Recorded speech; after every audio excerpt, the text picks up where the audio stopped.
안녕하세요, 오승열입니다.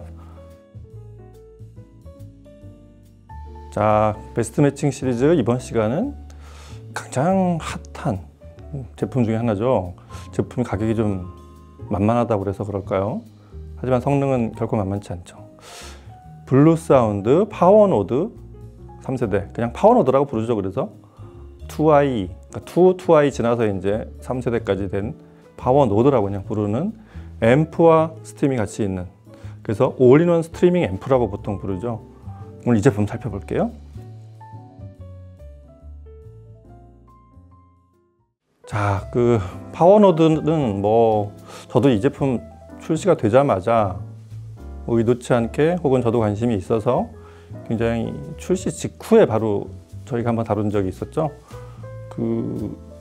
이미 많은 분들이 사용하고도 계시고 버전 업 하면서 사용하시는 분, 그 다음에 이 가격대에서 그냥 가장 단촐하게 오디오를 특히 시작하시는 분들이 많이 쓰고 있는 그런 제품 중에 하나입니다. 이 회사 이름 블루 OS 다들 이제 많이 아시겠지만 짧게 요약해 드리자면 캐나다 회사고요. 저쪽 오타와, 캐나다 쪽 동쪽에 있죠. 원래는 오디오 회사라기보다 이 전체 이 컴퓨팅 시스템, 컴퓨팅이라고 하면 안 되지, 이 커뮤니케이션 시스템 이런 거 개발하던 그쪽 전문 회사예요. 규모도 꽤 커서 원래 이 램브룩 그룹이 PSB나 NAD를 같이 그룹사의 산하의 브랜드를 갖고 있는 램브룩 그룹 70년대부터 시작한 회사거든요. 역시 캐나다 회사고 쭉 와서 이 2013년에 생긴 이 블루사운드, 이 회사를 인수할 때쯤에 블루사운드 가장 큰 브랜드가, 역시 가장 규모가 큰 브랜드가 블루사운드였다고 해요.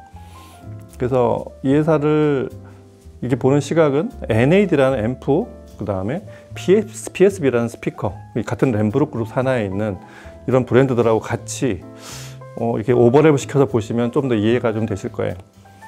NAD랑 같이 앰프를 개발하기도 하고, NAD의 이 블루사운드 특유의 블루 OS라고 그러죠. 제가 현존 가장 잘 만든 UI를 굉장히 잘 만든, UI와 소프트웨어를 전체를 말해야 되겠죠. UI와 소프트웨어를 가장 잘 만든 재생용 그런 회사가 바로 블루사운드의 블루 OS입니다. 이 회사는 멀티룸 기능 이런 것들에 굉장히 특화되어 있어서 처음에는 이 홈오디오라기보다는 일반 매장이나 그 다음에 동시에 여러 군데 동시에 이렇게 소리가 나야 되는, 그 다음에 큰 건물, 집합 건물 이런 데서 쓰는 그런 사운드 시스템 개발을 그런 데 주력하고 그런 쪽의 전문인 그런 회사였어요. 그러다가 이제 홈오디오 쪽으로 오면서 그런 집적된 기술들이 오디오 쪽 기술, 그 다음에 램브룩 그룹의 여러 가지 인프라 이런 것들이 합쳐져서 굉장히 단가도 낮출 수 있고 성능이 뛰어난, 가성비가 뛰어난 이런 제품을 제작하게 됐습니다. 참고로 하나 팁을 알려드리자면 이 회사는 네트워킹 이런 것들에 굉장히 앞서간 브랜드라서 비트 퍼펙트가 안 되는 와이파이 공유기들 많잖아요. 이 회사의 허브를 쓰면 비트 퍼펙트 같은 게 아주 훌륭하게 재현이 된다고 하니까 이 블루 사운드를 앰프나 네트워크 플레이어로만 보셨던 분들은 이 회사의 허브 같은 거, 또 이 네트워크 장비 같은 거 이런 거 한번 관심을 두시면 스트리밍 하시는 분들한테는 굉장히 좋은 또 브랜드가 되지 않을까 싶습니다. 여하튼 파워노드는 앰프부와 이제 스트리밍부가 있는데 80W, 앰프부는 80W의 디지털 스위칭 모듈을 쓰고 있죠. 그리고 주로 이제 이 스트리밍 쪽 기능이 강하죠. 앰프는 당연하게도 NAD 쪽 스타일이 들어와 있습니다. 공동 개발을 했다고 하지만 NAD 기술이 많이 들어와 있지만 그렇다고 또 NAD 소리는 아니에요. 하지만 스타일링이 상당히 그쪽에 가깝습니다. 그리고 사실 이 제품의 핵심은 ARM 코르텍스라는 프로세서 있죠. 칩이 A53, 제가 컴퓨터 전문가는 아니지만 굉장히 최신 버전, 그래서 3세대 블루 OS라고 하는 3세대 파워노드라고 하는 시스템을 구축할 수 있었던 것은 바로 이 최신의 그 다음에 고성능 프로세서를 탑재하고 있어서 그렇습니다. 그리고 스트리밍의 능력이, 스트리밍의 이 퍼포먼스가 당연히 뛰어나서 일단 DAC는 32비트 384kHz까지 재생을 하고요. 그리고 룬 레디 인증을 받았다는 거, 요새는 또 너무 그게 웬만한 하이엔드 스트리밍 플레이어들은 꼭 하이엔드가 아니더라도 당연하게 돼 있는 것 같지만 그거 인증받는 게 사실은 간단치 않아요. 까다로운 절차와 비용이 들어가는 그런 하여튼 룬레디 인증을 받았고 MQA 디코딩 되고요. 그리고 뭐 우리가 아는 크롬캐스트, 구글 크롬캐스트 오디오나 에어플레이 2 이런 최신의 앱, 우리 무선 앱들 이런 걸 지원하고 있고요. 그리고 블루투스 성능이 꽤 뛰어납니다. 블루투스 5.0의 aptX HD 버전 블루투스 재생을 할 수 있습니다. 2496까지 재생할 수 있다는 얘기죠. 이런 능력을 탑재하고 있고 일단 파워노드, 이 3세대 파워노드의 가장 큰 장점은 가격이 굉장히 낮다는 거. 100만 원대 초반, 중반 이 정도면 이 제품을 구할 수 있을 겁니다. 실제로는 더 낮을 수도 있어요. 뭐 가격은 소비자가랑 좀 그때그때 상황이 다르니까. 그게 가장 매력적인 이 제품의 포인트, 그러니까 가성비를 감안하면 가장 매력 포인트가 되지 않을까 싶습니다. 제가 종종 이런 제품을 볼 때 하는 얘기가 누구나 쓸 수 있어야 된다는 거. 그러니까 데스크탑에서도 쓸 수 있고 모바일에서도 쓸 수 있고 그 다음에 안드로이드 진영이나 이쪽 iOS 진영도 모든 기계에 다 쓸 수 있다는 거. 이런 게 굉장히 특히 이쪽 스트리밍 쪽에서 그런 것들이 좀 결격이 되는 제품들이 좀 있었는데 이 제품은 일찌감치 네트워크나 이쪽 그런 멀티룸 기능 이런 것들에 강화된 회사답게 그런 것들은 아주 막강하게 이미 다 완성이 되어 있는 그런 회사입니다. 아주 안정적으로 지원을 하고요. 여하튼 이 제품을 쓸 수 있는, 그럼 이 제품으로 나는 오디오를 입문을 하거나 혹은 나는 블루사운드의 최신의 제품을 쓰고 싶다. 이런 분들이 스피커를 선택을 하게 되면 스피커는 각자의 취향에 따라 이제 쭉 버라이어티가 있으니까 선택을 하게 되면 어떤 제품들이 가장 좋을까요? 일단 이 제품을 아무 스피커에나 붙여 쓰는 거는 일단 아니에요. 그러니까 싼 앰프라고 해서 그냥 단순히 제품을 가격을 보고서 이 제품의 배경이 뭔지 어떤 성능인지 어떤 특성이 있는지를 모르고 또 가장 싼 스피커를 여기다 갖다 붙이면 본인이 살 수 있는 그럼 잘못하면 최악의 결과가 나올 수 있어요. 그래서 이 제품 특히 앰프의 성능이 어느 정도인지 어떤 취향인지 어떤 스타일인지를 좀 이해하는 것도 중요하지만 그거에 맞는 스피커를 고르는 것도 되게 중요합니다. 특히 스피커는 자기 취향이 잘 들어가 있어야 되고요. 그래서 첫 번째로 제가 추천하고 싶은 스피커는 같은 램브룩 그룹에 당연하게도 이 제품이 꼭 들어갑니다. PSB X2T 톨보이죠. 이 제품이 당연하게도 NAD나 이 블루OS 제품 출시 시에 서로 튜닝을 할 때 사용했을 거라는 건 너무 당연하고요. 각각 또 반대로 이 파워노드나 NAD 출시할 때도 PSB 같은 스피커로 모니터를 했을 거예요. 잘 어울릴 수밖에 없겠죠. 이 스피커는 톨보이고 좀 특이해요. 우퍼가 아래쪽에 달리고 위에 우퍼 똑같은 사이즈의 우퍼 6.5인치인가 되죠. 6.5인치 그다음에 미드레인지 5.25인치 그리고 가운데 이제 트위터가 있는 1인치 트위터가 있는 이런 구조인데 이 스피커를 추천한 이유는 일단 이 NAD도 약간 그런 쪽이지만 스타일이 비슷할 거라고 그랬죠. 이 블루사운드의 파워노드의 앰프 스타일은 살짝 살집이 있어요. NAD 고유의 사운드랑도 좀 닮아 있는 거죠. 그러면서도 파워풀해요. 사실 80W 출력을 가진 솔리드 앰프, 스위칭 증폭 이런 방식의 앰프보다는 한 2배 정도를 높여 잡는 게 맞습니다. 일반적인 150W 출력의 앰프의 어떤 퍼포먼스, 구동력 이런 거를 연상하시면 대략 그 정도 돼야지 맞을 것 같아요. 그래서 이 제품을 처음에 쓰는 분들은 오, 드라이브 정말 잘한다. 제가 이 제품을 테스트할 때 저 프로악 그때 D20이었나 D2R이었나 아주 잘 울렸던 기억이 있어요. 여하튼 이런 약간 살집이 있고 살짝 매끄러우면서도 두터운 이런 소리 계열, 그 다음에 이 드라이브 파워나 이 스피드는 대단합니다.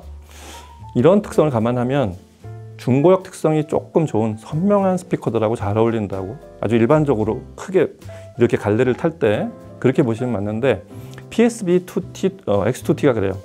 그래서 이 제품이 베이스가 독특해요. 이 클레이 있죠, 이 점토 이거에다 세라믹을 섞어서 만든 그 노란색 우퍼, 그게 좀 독특하죠. 이렇게 얼핏 보면 케블라인 줄 아시는데 케블라 아니고요. 케블라처럼 이렇게 직조한 게 없고 이렇게 거기다 이렇게 해서 플라스틱 PP 폴리프로필렌을 사출한 거거든요. 그래서 그 6.5인치짜리 우퍼 2개를 드라이브 해야 된다는 부담이 좀 있고요. 고역이 티타늄이에요. 1인치 도어 티타늄 돔인데 고역 특성이 굉장히 선명합니다. 그래서 이 스피커의 고역이 앰프가 좀 왜곡이 있거나 재생 특성이 조금 떨어지면 귀가 피곤해질 수가 있어요. 그래서 PSB를 제대로 드라이브하는 PSB 저 상위의 그 제품 뭐죠? 그 6,000불 때 이 제품 굉장히 뛰어나거든요. 최근에 만드는 제품들 보면 그 특성이 그대로 내려와 있는 제품이에요. 그래서 그런 게 파워노드를 만나면 아주 짝이 잘 맞습니다. 드라이브 이 더블 우퍼도 드라이브를 잘하면서 고역의 윤기를 줄 수 있는 아주 대표적인 앰프가 파워노드, 파워노드가 됩니다. 이 참고로 뭐 X2T가 가격이 원래 200만 원대 제품인데 꽤나 싸게 팔고 있다고 알고 있습니다. 아마 앰프 가격보다 더 쌀 수도 있어요. 그러니까 빨리 한번 확인해 보시면 득템을 할 수도 있습니다. 두 번째로 추천할 스피커가 케프의 LS50 메타입니다. 이 스피커는 뭐 제가 부언을 할 필요가 없이 어떤 스타일인지 또 왜 추천하는지도 아마 잘 아실 거예요. 굉장히 파워 드라이브가 필요하기도 하고 대역 한계가 있지만 고역의 품질, 높은 대역, 그 다음에 유니큐 드라이브 3세대의 뛰어난 재생 능력이 일체감을 주기도 하면서 굉장히 선명한, 이제 메타 버전이 되면서 그런 게 많이 보정이 돼 있지만 선명한 트위터의 능력을 얼마나 음악적으로 끌어내주느냐, 이게 관건이거든요. 그러니까 케프 LS50 메타도 무슨 앰프를 붙여도 소리가 잘 나느냐? 그렇지 않습니다. 본인이 원하는 방향하고 안 맞을 수도 있고 구해놨는데 충분한, 나랑 스타일은 맞는데 충분한 소리가 나오지 않을 수도 있는데 역시 앰프의 능력이 굉장히 중요합니다. 파워노드를 아마 LS50 메타에 쓸 수 있는 제가 보기엔 가장 싼 앰프가 아닐까 싶어요. 무슨 얘기냐면 이보다 더 싼 제품도 있지만 단가에서는 LS50 메타가 그렇게 호락호락하게 전 대역이 움직여주지 않거든요. 그거를 움직일 수 있는 가장 최소한의 비용으로 살 수 있는 앰프가 파워노드라는 얘기입니다.